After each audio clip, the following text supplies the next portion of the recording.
My adopted cousin threw my writing trophy at my head screaming, "You don't deserve this," and poisoned my tea after I got into vet school. When I begged my mom to help, she said, "Don't display achievements where Reyna can see them." 8 years later, she stood on my lawn yelling that I'd traumatized Reyna all over again. I still remember the smell of leather and dust in that indoor arena, how the whole place went silent just before the final jump. Like even the horses were holding their breath. When I cleared it and landed clean, the announcer's voice echoed through the rafters. And the winner of the Southeast Regional Championship, Samira Nouri. My heart was racing and my hands were shaking from gripping the reins too tight, but I couldn't stop smiling. This was it. Everything I'd worked for since I was 9 years old. The hours before school mucking stalls, the bruises, the falls, all of it led here. I got off midnight. My jet black mare, gentle and skittish in all the right ways, and a volunteer handed me the bronze stirrup, engraved with my name. Not a trophy, but something better. Something I could actually use. I held it in both hands like it was gold. My name is Samira. I'm 16 years old. I live just outside Lexington, Kentucky. And up until that night, I honestly thought my biggest problem was whether I could land a college scholarship through writing. When I got home, still in my boots and show jacket, I found Reyna sitting on the back porch swing. She had on those threadbare jeans she always wore, a worn-out hoodie that used to belong to one of the older girls at her group shelter, and that glazed look she got when she was trying too hard to act normal. "Hey," I said, holding up the stirrup. "I won. Regional champ." She barely looked up. "Cool." I hesitated. "They gave me this. It's real bronze." Then it happened so fast I didn't even register it until after. Reyna stood up, grabbed the stirrup from my hand like she wanted a closer look, and then hurled it straight at my face. "You don't deserve this," she screamed. It hit the side of my forehead. I stumbled back, clutching the edge of the porch rail, dizzy from the impact. My fingers touched something wet, and when I looked down, there was blood on them. "What the hell, Reyna?" I shouted, but she was already backing away, breathing hard like she'd been running, her eyes wild, unfocused, like I wasn't even there anymore, like she was somewhere else entirely. The screen door banged open. My mom rushed out, her eyes going wide when she saw me bleeding, but instead of checking if I was okay, she turned to Reyna. "Oh, sweetheart," she said, arms out like Reyna had tripped and skinned her knee. "Samira, what were you thinking? Flaunting something like that around her? She's been through so much." I blinked stunned. She threw it at me. "She's traumatized." Mom snapped. "You should know better." I stared at her. She could have fractured my skull. Mom didn't respond. She walked Reyna inside, arms around her shoulder like a war hero coming home. I stood there on the porch, the wind tugging at the ribbons in my hair, and for the first time in my life, I didn't feel like the daughter of the woman who raised me. I felt like the villain in someone else's story. That night set the tone for everything that came after. No matter what Reyna did, whether it was stealing from my backpack or smashing a photo of my late grandfather, it was always she didn't mean it. And whenever I did something good, a blue ribbon, a perfect GPA, an award for volunteering at the Equine Therapy Center, Mom would pull me aside and whisper, "Let's not make Reyna feel left out, okay?" So I stopped bringing my ribbons home. I stopped inviting her to my shows. Eventually, I stopped talking about writing at all. In our house, silence wasn't just golden. It was expected. Any joy I had was something I had to mute, dilute, and swallow before it upset Reyna's delicate emotional balance. "You know how she gets," my mom would say. And I did. Because every time I succeeded, Reyna got violent, or worse, quiet. Not the kind of quiet that means peace, but the kind that sounds like a storm getting ready to split the sky open. So I adapted. I learned to keep my wins secret, to smile with my mouth shut, to act like I was fine when I was unraveling.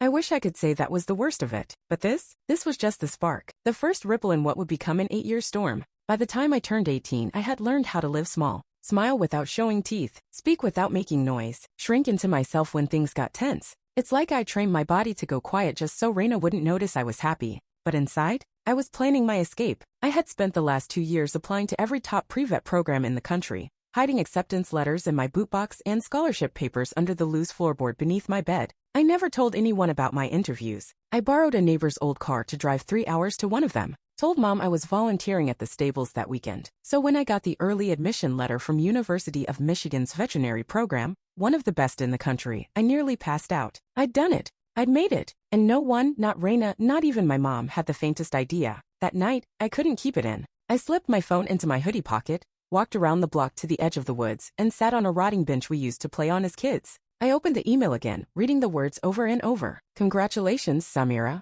We are thrilled to offer you early admission." It was cold, but I didn't care. I just sat there in the dark, smiling like an idiot. And that's when I heard her. "You think you're better than me, don't you?" I turned. Reyna was standing behind the tree line, arms crossed, her face pale in the moonlight. "What are you talking about?" She stepped closer. "You've been walking around with that smug little face lately, like you've got a secret." I stood up slowly. I was just getting some air. She squinted at me, like she could peel the truth out of my skin. Whatever. She turned and walked back toward the house, and I waited until she was gone before heading in. My fingers trembled the whole way back. The next night at dinner, I made chamomile tea like always. Same mug, same routine. But when I took the first sip, something felt off. Bitter, sharp in the back of my throat. I paused, sniffed it. There was a sour, metallic smell, not strong, just barely noticeable, like spoiled water. Does this tea smell weird to you? I asked, holding the mug toward my mom. She didn't even look up from her phone. You probably used the wrong packet. I looked across the table. Reyna was watching me, not saying a word, but her lips were curled into the faintest smirk.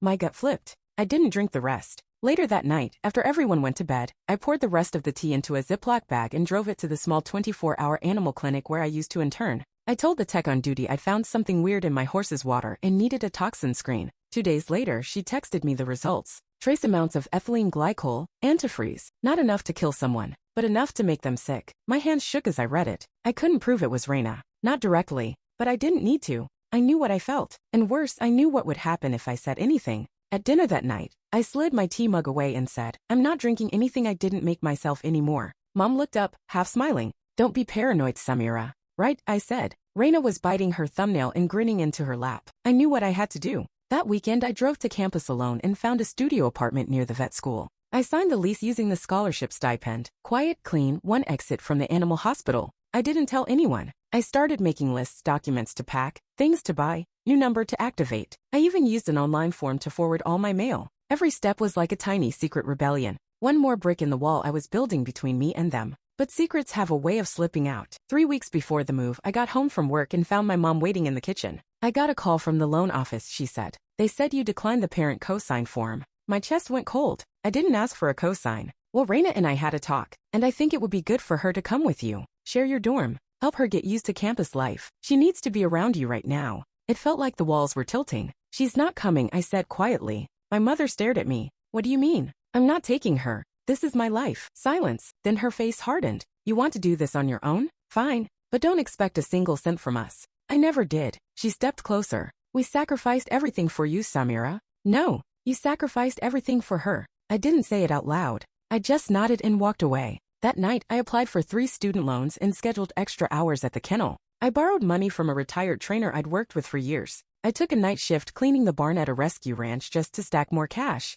I was going, on my terms. No more compromises. No more secrets I had to hide to protect someone who hated me. No more tea I didn't make myself. From now on, everything I drank, everything I owned, everything I earned would be mine. And mine alone. The coat pinning ceremony was supposed to be a milestone, a quiet moment of recognition, of belonging. For most students, it was simple. You showed up with your proud parents. They clapped. You smiled. Everyone went to lunch afterward. For me, it was a full-blown covert operation. I didn't even tell my mom I got into the veterinary program until halfway through the first semester. By then I had my own apartment, a work-study job, and a roommate named Gina who'd seen enough Lifetime movies to take my situation seriously. They'd crash it, I told her one night, while we were eating microwave pasta in the tiny living room. They'd either ruin it, or worse, use it to make themselves the victims. You think they'd actually show up? I nodded, dressed like they're the ones being honored. So we planned. The official ceremony was being held on a Saturday afternoon in the main lecture hall. I gave the school my permanent address as the one back in Lexington, knowing any physical invites would land in my mom's hands.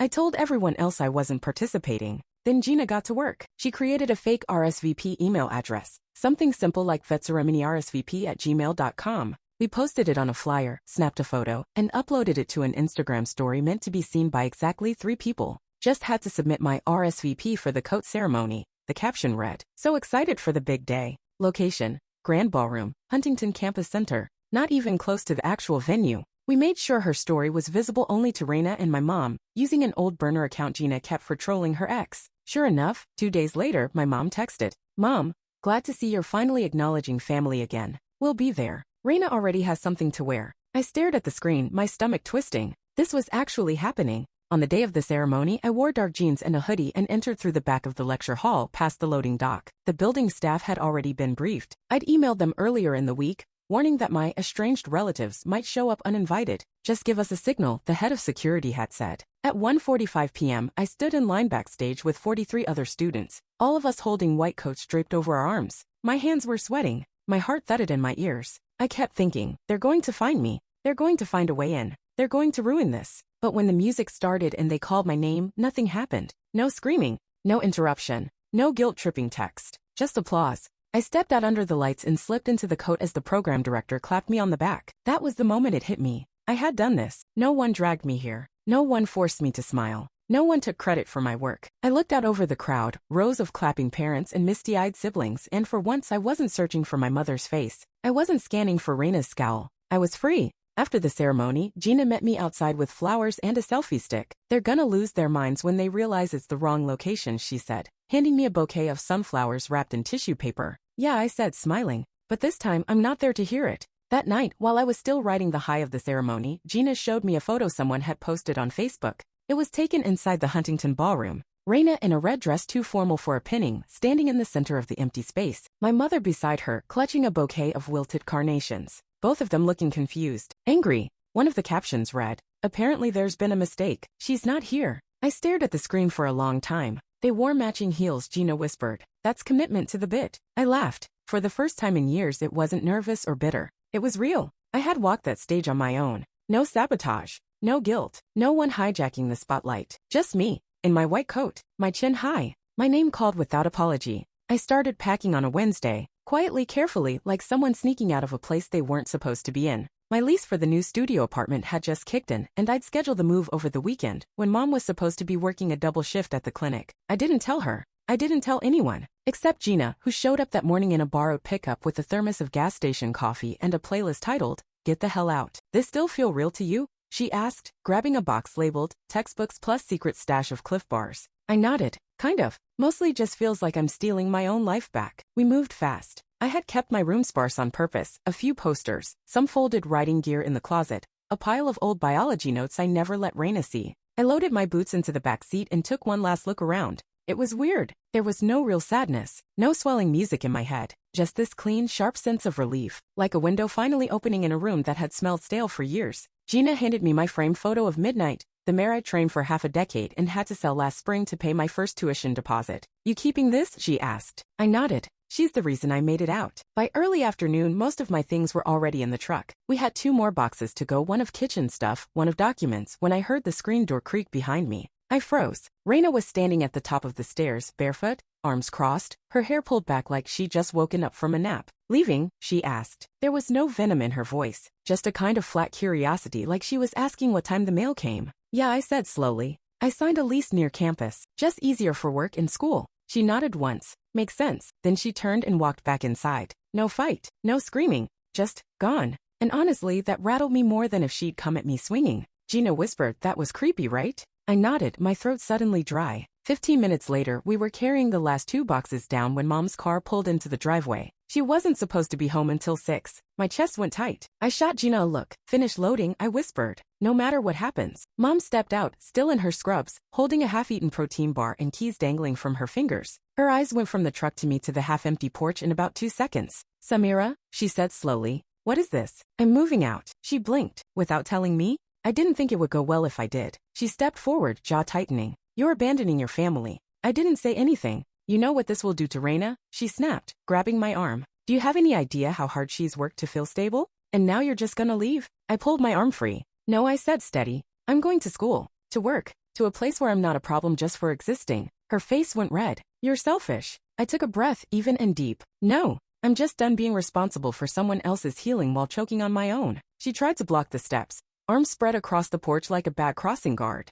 "You walk down those stairs, you're not coming back." I looked her straight in the eye. "Then I guess I'm not coming back." I stepped around her and took the stairs 2 at a time. By the time I got into the truck, my hands were shaking. Not from fear, from adrenaline. From the surge of something sharp and bright in my chest that felt a lot like power. Gina looked at me, hands on the steering wheel. "You good?" "Yeah," I said, settling into the seat. "Let's go." We pulled away, and I didn't look back, because what was behind me wasn't home anymore. It was a stage I had been forced to play a part on: the dutiful daughter, the emotional punching bag, the silence keeper. And I was done with all of it. As we hit the main road, Gina reached over and turned up the music. "You did it," she said. I closed my eyes, let the air blow through the open window, and smiled. "Yeah, I did." It started with the car. A silver Honda Accord, the older kind with the dented bumper, parked just across the street from my new building. I noticed it the first morning after the move. Figured it was a neighbor, maybe someone visiting the laundromat down the block. But then it was there the next day. And the day after that. And then I saw her. Reyna. She was in the driver's seat, had pulled up, staring straight ahead like she was waiting for a red light that wouldn't change. She didn't get out, didn't honk,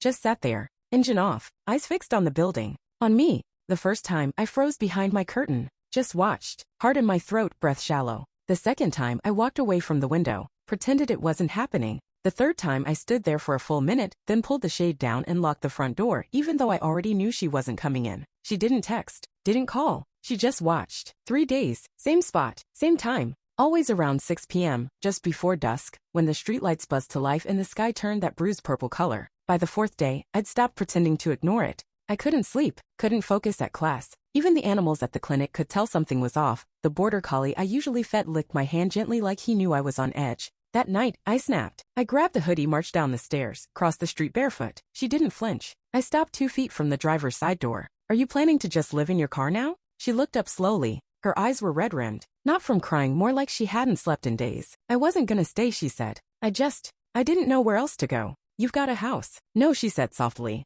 You had the house. I just lived in it. I stared at her. So what is this? Guilt trip? Intimidation? She reached down into the passenger seat and pulled out a beat-up spiral notebook. The cover was bent. Pages were sticking out. She held it out the window. I wrote it all down. I didn't move. All the stuff I did. To you. Why I did it. Why would I want to read that? Because I don't know what else to give you. I took it. Not because I forgave her. Not because I owed her anything. I just wanted her gone. Thanks, I muttered. Now leave. She looked like she was going to say something else, then stopped. Just nodded once and turned the key in the ignition. The car hummed to life. She pulled away without a word. I watched until the taillights disappeared, then walked back inside, clutching the notebook like it might bite me. I didn't open it for hours, but when I did, the first page just had one sentence scribbled in black pen. I was broken before I met you.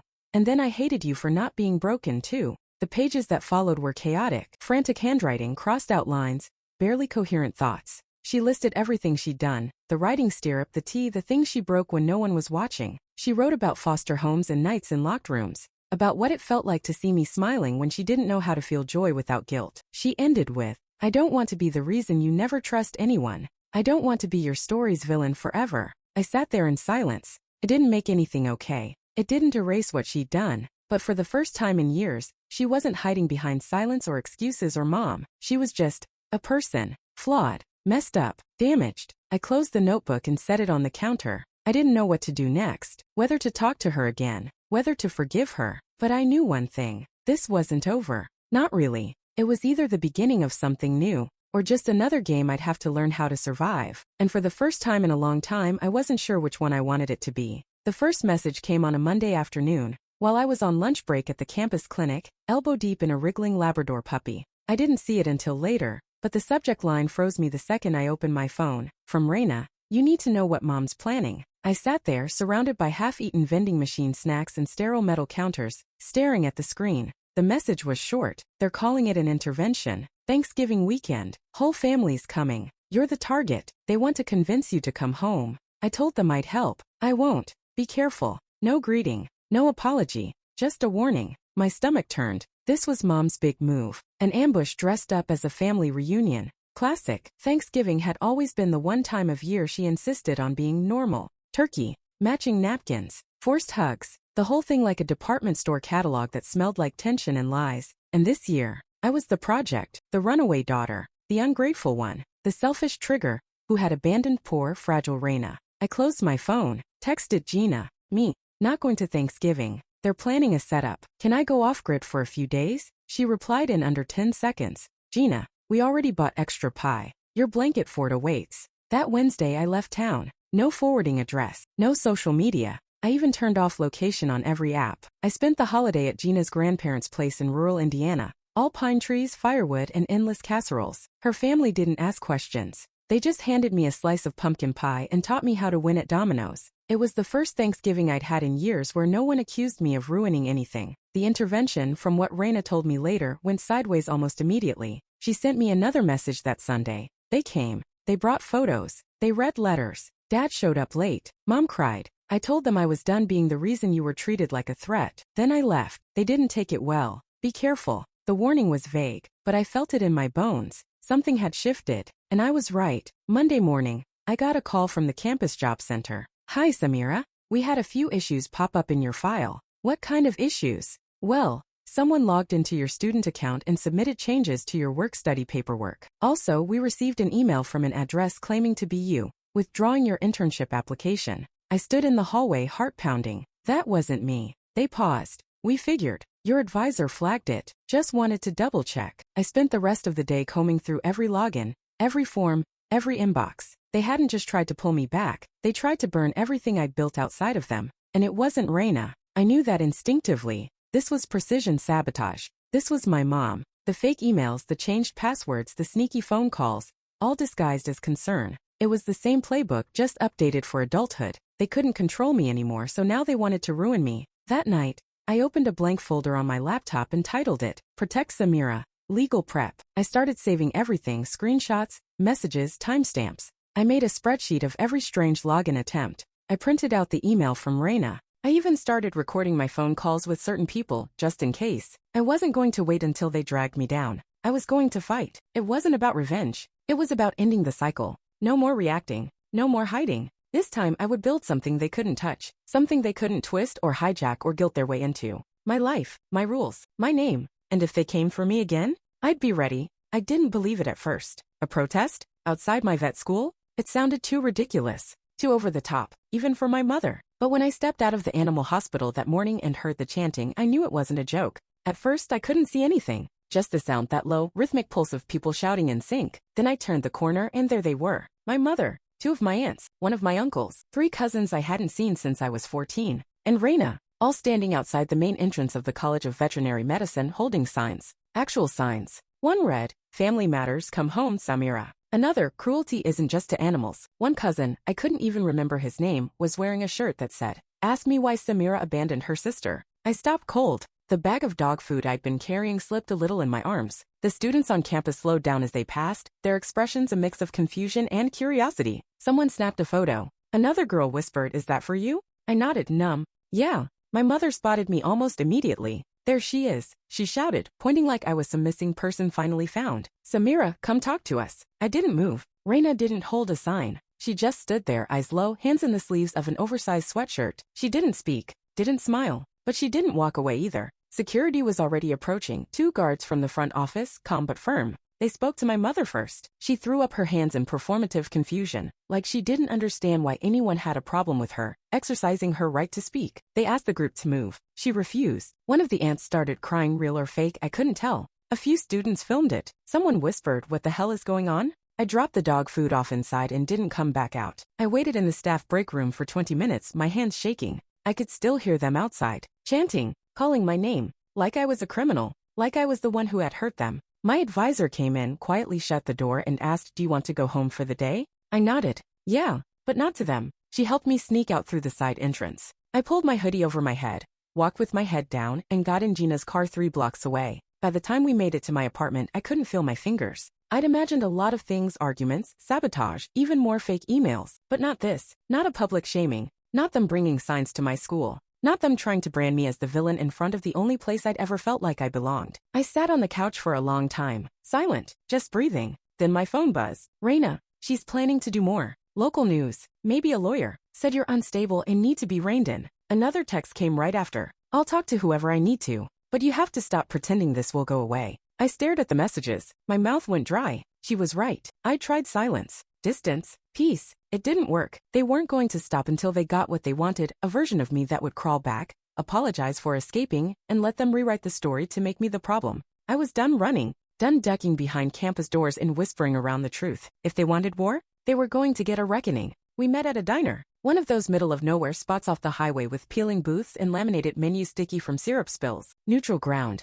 public, cameras, witnesses, everything I needed it to be. I got there first. Wore jeans, a plain sweatshirt, no makeup. Nothing they could spin into some image of arrogance or rebellion. Just me. Just real. Reyna showed up 5 minutes later. Alone. She slid into the booth without saying a word and put her phone on the table, screen down. I noticed her hands were shaking. Then the door chimed again. My mother walked in. She was wearing a blazer and a scarf like she was heading to a parent-teacher conference instead of the confrontation of her life. Her face lit up with a rehearsed smile when she saw Reyna. It faded when she saw me. Still, she sat down. Well, she said, folding her hands. Let's talk. I didn't answer right away. Just pulled out the manila envelope from my bag and dropped it on the table. Mom stared at it like it might explode. What is that? Proof, I said. Of everything. The fake emails, the account tampering, the protest, the lies to my school. She scoffed. Oh, please. You're being dramatic. I didn't flinch. There's more. Messages you sent from Reyna's phone. My internship withdrawal form you forged. I also recorded the protest. Several students sent me video.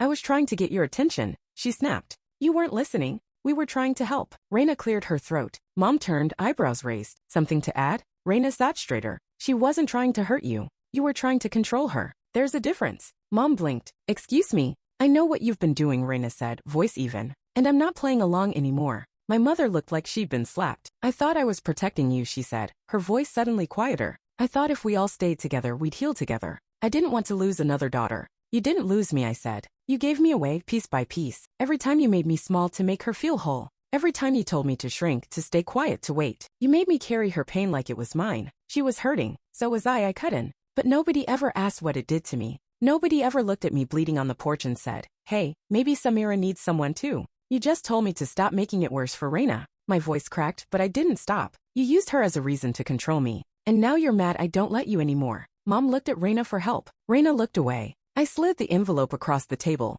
These are copies. I have more at home. If anything happens to my job, my school, or my safety, I'll file a harassment suit. I'll file a restraining order. I'm not bluffing. She opened her mouth, but I raised my hand. I'm not here to argue. I'm here to make something clear. I looked her in the eyes steady. I'm not your fixer. I'm not your scapegoat. I'm not the one who owes anyone here anything. If you want a relationship with me, it starts with respect. And if that's not something you're capable of, that's fine. But you will leave me alone. The silence after that felt endless. Finally, my mother leaned back in the booth, defeated. I was just trying to keep the family together. Then maybe you should have started by acting like one. She blinked at that, just sat there, twisting her napkin into a tight little knot. Reyna stood up first. I'm done letting you use me to hurt her, she said. I let it happen too long. I'm sorry, Samira. I nodded. It wasn't everything, but it was something. Mom didn't stand. I looked at her one last time. I mean it, I said. Any more games, I pressed charges. Then I turned and walked out. Reyna followed. We didn't say anything in the parking lot, just stood there in the late afternoon haze.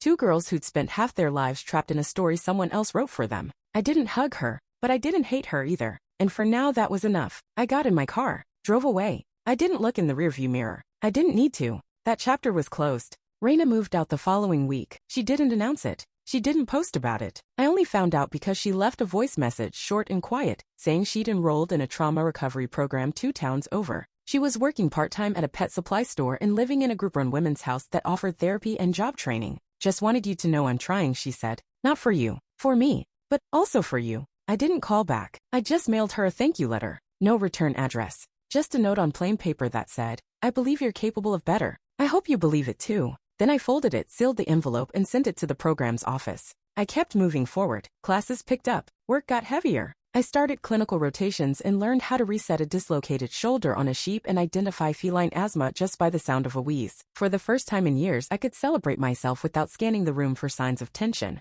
I'd ace an exam and reward myself with dinner out, get praise from my professor, and text Gina to meet for iced coffee. No backlash, no guilt, no Reyna hurling words like knives, no mom cornering me with the fake concerned voice. Just life, quiet and messy and mine. Then one day, something strange happened. I got a letter, real paper, stamped envelope, from my mom. No glitter pen, no stickers, no attempts at guilt or manipulation. It was short, a few lines written in her old, tidy cursive. I'm sorry, for all of it, for what I saw and didn't stop, for what I expected from you, for how I let you disappear in your own home. I won't bother you again. Love, Mom. It wasn't perfect. It didn't undo anything, but it wasn't fake either. She didn't ask for anything. She didn't demand a conversation or forgiveness or some reunion over dinner. She just said sorry. That was new. I didn't respond. I wasn't ready. Maybe I wouldn't ever be. But I didn't throw the letter away. I slid it into a drawer next to my syllabus notes and tucked it under a folder marked Future Plans. A few days later, my dad sent a text. Just a weather update. Rain's rolling in through Kentucky this weekend. Hope you've got good boots. Then another a week after that. Saw your school's name in a journal article. Proud of you. He never said much, but I could tell he was trying. In his quiet way, one text at a time. It was strange, this new piece. Not perfect, not permanent, but real. No explosions, no long guilt messages, just space, just silence. And for once, that silence didn't feel like punishment. It felt like freedom. On Saturday, Gina and I hosted a dinner in the apartment. Just a couple of classmates, a pot of spaghetti, a store-bought cake with Future Vets Rock, written in shaky frosting. We laughed too hard, drank bad boxed wine, played a trivia game someone found at a thrift store. When I looked around the room, I saw people who showed up because they wanted to, not because they needed something from me. Not because they were trying to fix me or punish me or control me. Just people. Just warmth. I stepped into the bathroom for a second and caught my reflection in the mirror. Same dark eyes, same strong nose, same quiet mouth. But the girl staring back? She wasn't hiding anymore. She wasn't surviving anyone's storms. She was living her own story, on her own terms. And for the first time in years, maybe ever, that was enough.